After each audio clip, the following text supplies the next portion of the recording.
Now all of a sudden Michael want to start acting right. Sara, we've been here before. Don't you fall for that mess.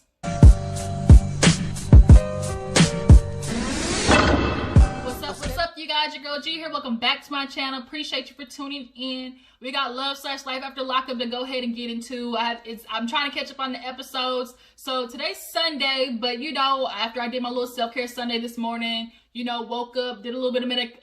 I mean, there was some medication, but it was more the habitual route. But you know, just trying to do better with getting my mental space, you know, right. I hope you guys are doing the same, because 2020, y'all, that did my head in. I know it probably did a whole bunch of people's heads in, sitting at home just drinking this shit away, because last year was depressing. And now 2021 get ready to start off the same fucking way after the Capitol done got ran over by white folks. Whew, I can't. But that's all we got, good trash reality TV like Love After Lockup to distract us. So let's go ahead and get into it. So we open up the episode with Lindsay, you guys. Lindsay, her crazy eyes. Scott doesn't know who I am. I'm a criminal. I'm gonna show you what we are. I'm violent. If you want to take up with my friends, I'm gonna be violent.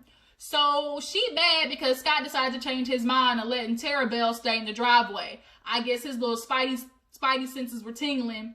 And now she's all mad because you're going to take away my friends from me? You can't do that. She's mad because basically he ruined her plan to be sneaking out at night and go in the driveway and kitty click. Like, she has only told Scott that that's her best friend.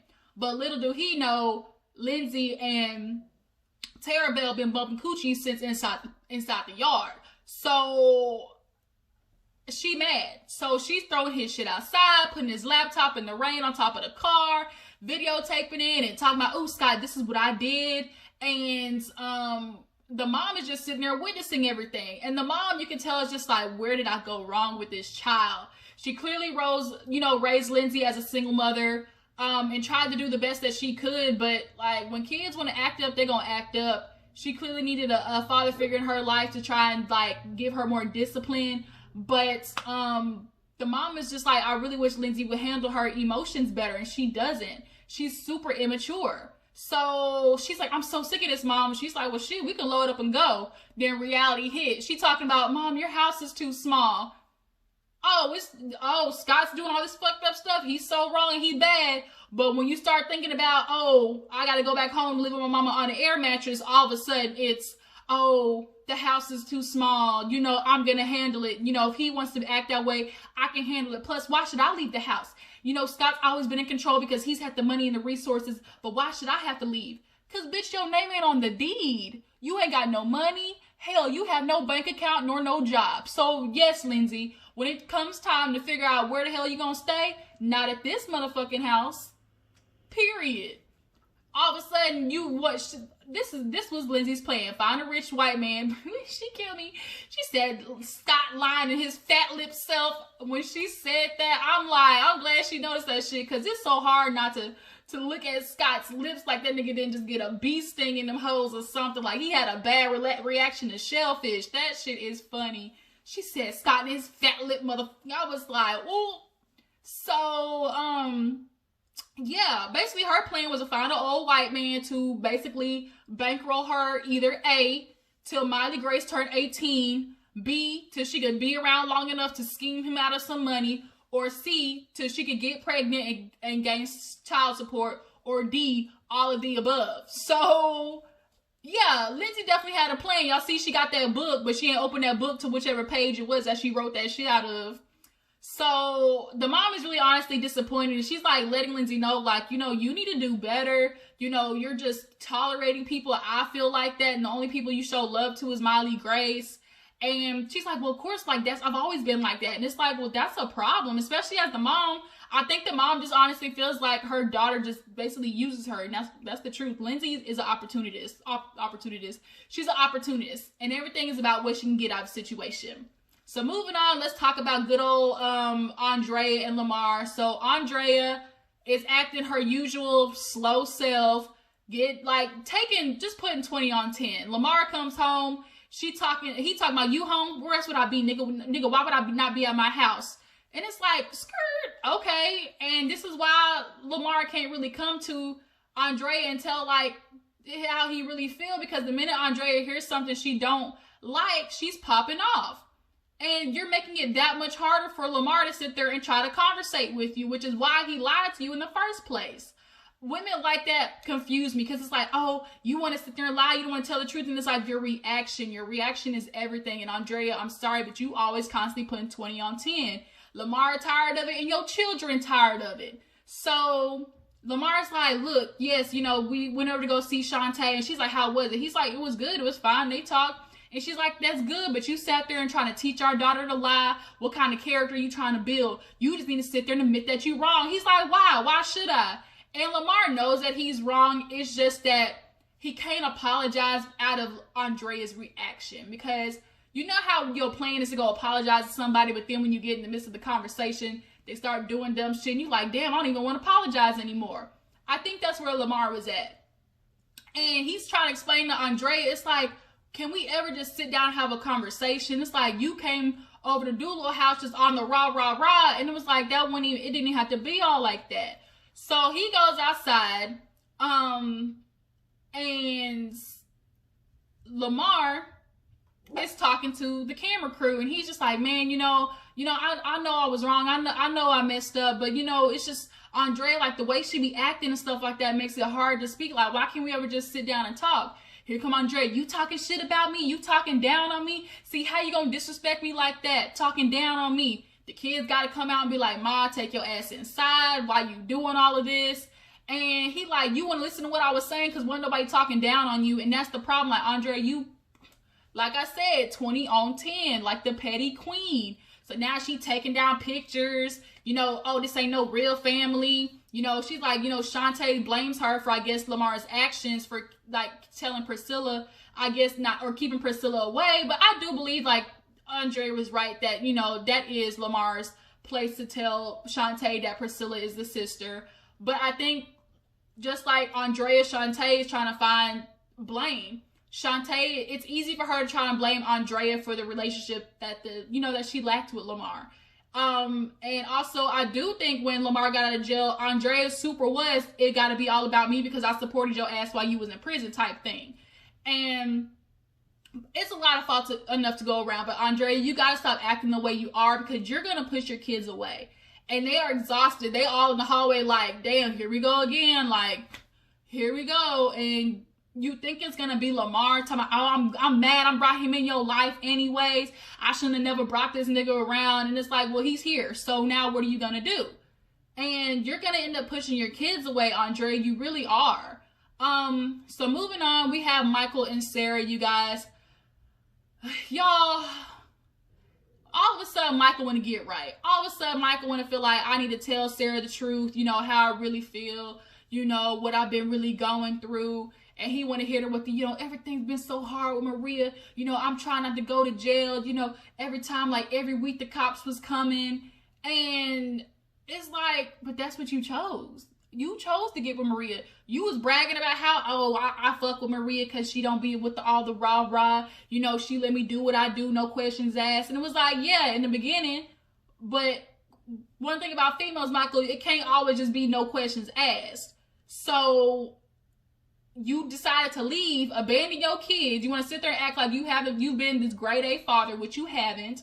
But now all of a sudden it's like, oh, Sara, you love him? And she's like, yeah. She's like, oh, you want to be with him? She's like, yes, I really do. But the thing is, like, he's going to have to know my life and you're a part of it. Y'all are going to eventually have to, like, meet, like each other, conversate. So it's not hard going forward. So she starts feeling bad for him. Oh, I knew he was struggling, but not this bad. We all knew Michael was struggling. Like, it's very obvious. He does not have any motivation. He has no direction, which is what Sara said. He doesn't know what he's doing, which is why the only thing he can do is drop dick on insecure girls so they can cash up him money so he can fly back and forth from Miami to New York and stay at hotels for weeks. So speaking of hotels, Sara ends up later going over there and, bringing the daughters and stuff, and they start getting into a conversation. And she's like, look, Michael, like, we need to figure something out.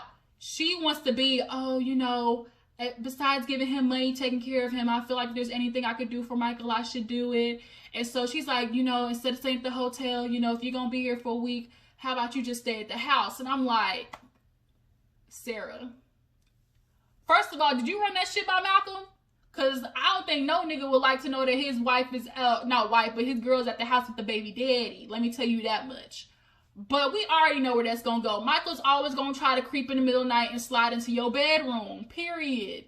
So here's another problem. Literally in the midst of that, 10 seconds later, they're fighting because he wants to bring up the fact that, you know, I've been there for the girls. You know, I got out of jail. I was there for you.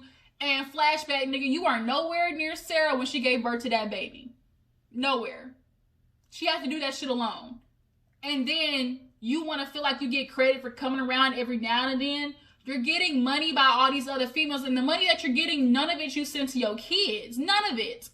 You were using Sarah's phone that she got you to trick bitches into giving you money. And then none of that money was even going back to Sara or the girls.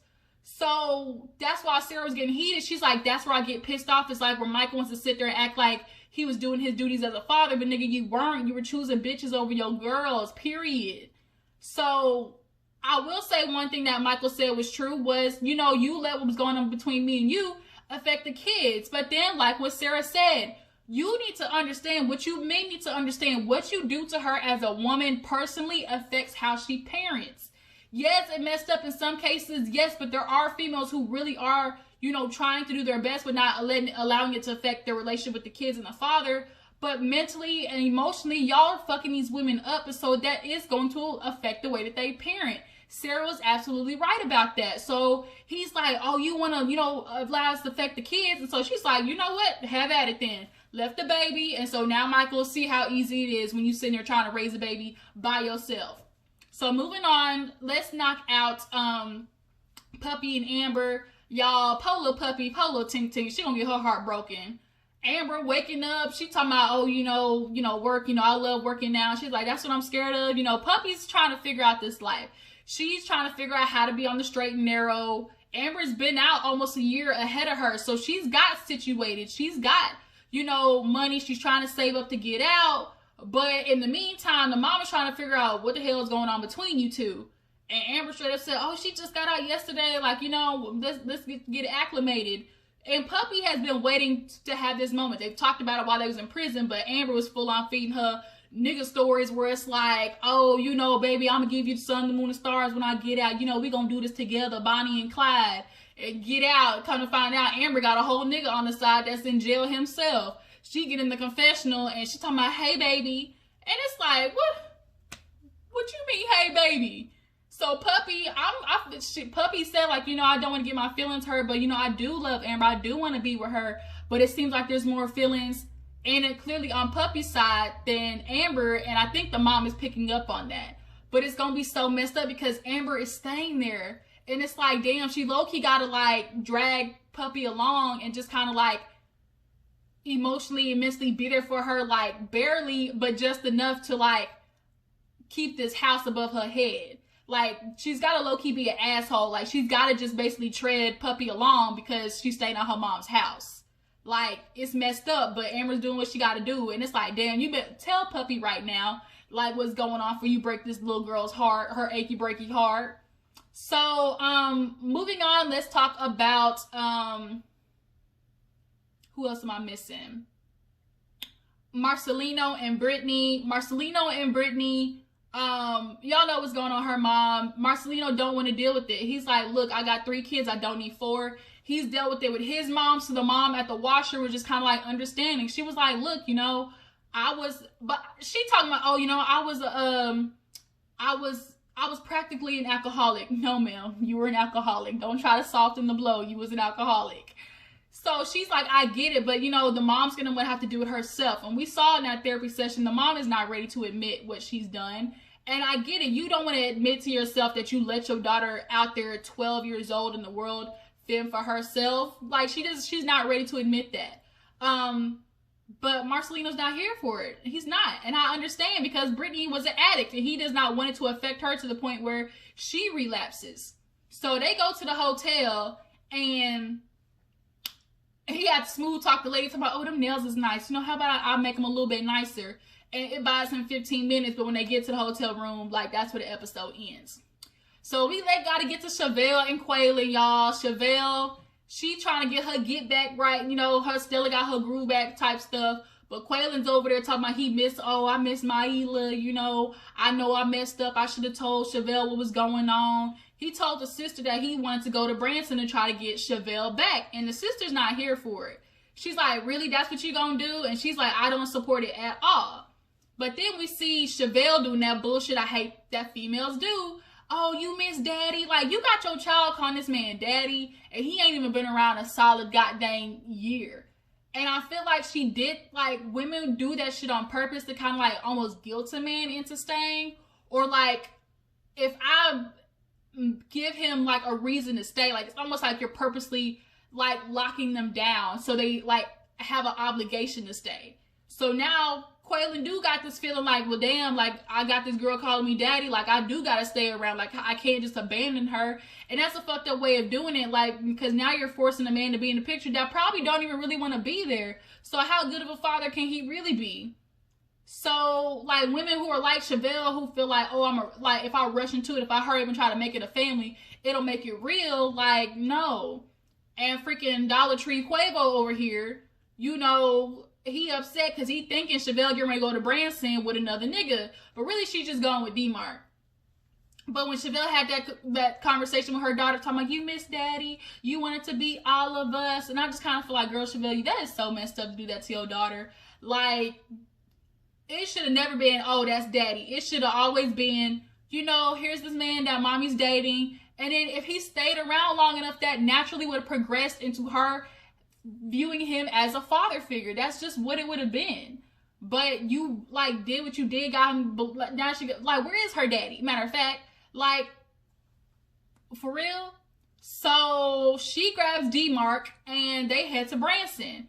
Now Quaylon's like, shit, I'm gonna go to Branson to get my woman back, because he's thinking it's another nigga in the picture. He like, nah, I ain't getting ready to give up that easy. So so she's with DMark, and DMark's like, yeah, band back together again. Let's go, let's go. He's like, we gonna get your groove back. So she ends up telling him about the date with Jay. He killed me with this. Come on, Jay. My Jay? Light-skinned Jay? My nigga Jay? The one with the freckles Jay? Like, that's, you know, that's what everybody be trying to, nah, you know, it was like, who is it? You know who I'm talking about, Kelly. Kelly. You know, big hair Kelly. You know, bow-legged Kelly. You know, you think of all these characteristics and try to be telling people. So it just like, it made me die when he did that. You mean Freckles Jay? And she like, yeah. And so she's like, oh, he's Superman. She like, yeah, he's Superman, all right. And so it's like, she already let that nigga hit. So she's just like, you know, I love Quaylon. And that's DMark. He upset because he's like, so is this going to be a thing, or is this just like a rebound? And so at the moment, it's like, she's really just using Jay as a rebound, because she's like, you know, I do love Quaylon. Like, you know, I'm in love with him. So DMark is just annoyed because it's like, he just sees Quaylon for what it is, which was, you was a nigga in jail, looking for some money, looking for a woman to talk to, keep your interest, trying to find you a way out when you got out of jail. And that's basically what it was to Quaylon. And that's how DMark feel. And I mean, Quaylon did kind of prove himself by doing that shit and messing up and talking to that girl, Chi-Town or whatever. So we see Quaylon on the plane getting ready to go to Branson to try to get his woman back. But since DMark is there, I don't know how that shit's gonna go. Because the minute Chevelle see him, she is gonna get weak in the knees. I get so weak in the knees. That's what she gonna do. But then DMark gonna be in the hallway talking about, whoa, hold up, slow down. Whoa, hold up, slow down. I don't know if y'all know that song. You know, the real oldies know that song, Nemesis, Hold Up. Go Google it. But yeah, I think that's pretty much everybody this episode. I'm trying to think, did I miss anybody? We had Lindsay, Amber and Puppy, Chevelle and Quaylon, Andrea, Michael and Sara. Yeah, I think we covered everybody. Y'all tell me how you feel about the couples. What's going on? Do y'all think that Sarah's gonna let Michael hit when he move in? I think she just might give in. I hope she don't fuck up with Malcolm, because she gonna fuck up a good thing. Trying to the problem is Sarah be seeing like what most women do, which is I see the potential in him. I see where you can go. I see what you can be. And you know, they did that long ass hug where he's like, you know, this is the type of talking that me and Sarah, you know, what we was like when we first got together. That's why, you know, I love Sarah, because when, you know, I could always talk to her like this. Real convenient, Michael. But yeah. Do y'all feel like Amber gonna end up telling Puppy the truth about being with a man? Or is she just gonna drag her along? That's another good question too. But that's Love After Lockup. Love After Lockup, you guys. I appreciate you for tuning in. Make sure y'all are tagging, posting, sharing my videos. We're gonna try. My goal is to get to 4,000 subscribers in 3 months. And by March, spring break, I really want to have 3,000 to 4,000 subscribers. So we got to get there, you guys. And that's just tagging, sharing, you know, doing what you got to do to build our family, to build our little juice box crew, okay? Make sure you guys stay safe. Keep your peace, inner peace, your mind, your soul. You know, right. Don't let nobody disturb your inner peace, your inner chakras, okay? But before you go, make sure you like this video, subscribe to my channel. I will catch all you guys later. Deuces.